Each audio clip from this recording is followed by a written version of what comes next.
എങ്കിലേ ഞാൻ അപ്പുറത്തെ മുറി കിടക്കട്ടെ. ആ. സൂര്യ ലാപ്ടോപ്പ് ഓൺ ചെയ്ത് വെച്ചിരിക്കുമ്പോ എനിക്ക് ഉറങ്ങാനങ്ങ് ബുദ്ധിമുട്ടാവും. ഓ, തനിക്ക് അങ്ങനെ ഒരു കാര്യമുണ്ടല്ലേ. ഒരു കാര്യം ചെയ്യാം, ഞാൻ ഹാളിലിരിക്കാം, താൻ കിടന്നോ. ഏയ് വേണ്ട, ഇവിടെ ആവുമ്പോ സൂര്യക്ക് റിലാക്സ് ചെയ്തിരിക്കാലോ. ഞാൻ അപ്പുറത്തെ മുറി കിടന്നോളാം. ഓക്കെ. ഇന്നത്തെ ഒരു ദിവസം നമുക്ക് നഷ്ടപ്പെട്ടില്ലേ. സാരമില്ല, ഇതൊക്കെ നമുക്ക് വേണ്ടിയല്ലേ. നടക്കട്ടെ. Okay, good night.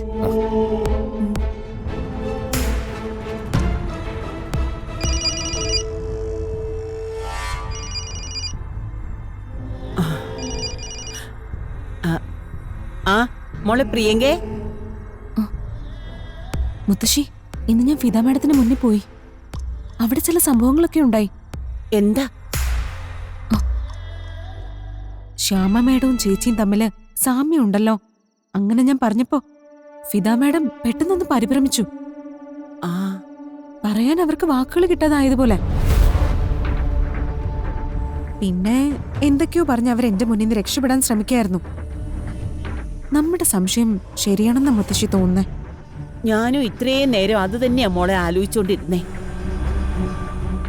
ഗായിക ശ്യാമയാണ് അവളെ പ്രസവിച്ചതെന്ന് പറഞ്ഞാ നിന്റെ അച്ഛനും അമ്മയും സന്തോഷത്തോടെ രാധികയെ ശ്യാമയ്ക്ക് തിരിച്ചു കൊടുക്കും.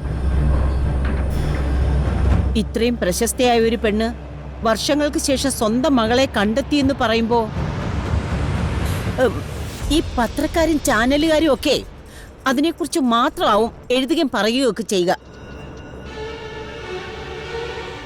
നീ കണ്ടിട്ടില്ലേ, 1 or 2 ദിവസങ്ങൾ കൊണ്ടാ ആൾക്കാരിപ്പം ലോകത്തിലെ ഏറ്റവും മികച്ചവരെ പോലെയായി മാറുന്നത്. രാധികയുടെ കാര്യത്തിലും അത് തന്നെയാ സംഭവിക്കുന്നത്. പിന്നെ നീ ഞാനും ഒക്കെ അറിയപ്പെടാൻ പോകുന്നതേ അനാഥയായ രാധിക നിന്ന വീട്ടിലെ ആളുകൾ എന്ന നിലയില. മുത്തശ്ശൊന്നും മിണ്ടാതിരുന്നേ. എന്നെ ഭ്രാന്ത് പിടിപ്പിക്കാനാണോ നോക്കുന്നേ? എനിക്കിപ്പോഴും മനസ്സിലാവാത്തത് അവരമ്മയും മകളും ആണെങ്കിൽ അത് പുറത്ത് പറയാത്തത് എന്തുകൊണ്ടാണെന്നാ. എടി മോളെ, ഈശ്വരൻ ചിലപ്പോ ചിലർക്ക് ചില അവസരങ്ങൾ കൊടുക്കും.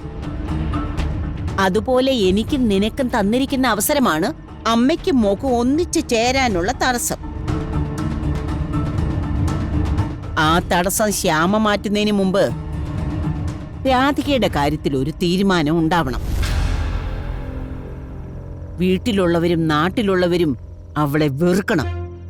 പറ്റിയ ഈ നാട് വിട്ടു തന്നെ ആരും അറിയാത്തടത്തേക്ക് അവള് പോണം. അത് കഴിഞ്ഞ് അവളുടെ തള്ള അവളെ കണ്ടെത്തുകയോ കൂടെ നിർത്തുകയോ എന്താന്ന് വെച്ചാ ചെയ്തോട്ടെ. മുത്തശ്ശി, ചേച്ചി എന്നേക്കാൾ മികച്ചവളായോ പിന്നെ ഞാൻ ജീവിച്ചിരിക്കില്ല. ഇപ്പൊ ഞാൻ പറഞ്ഞത് സത്യോ?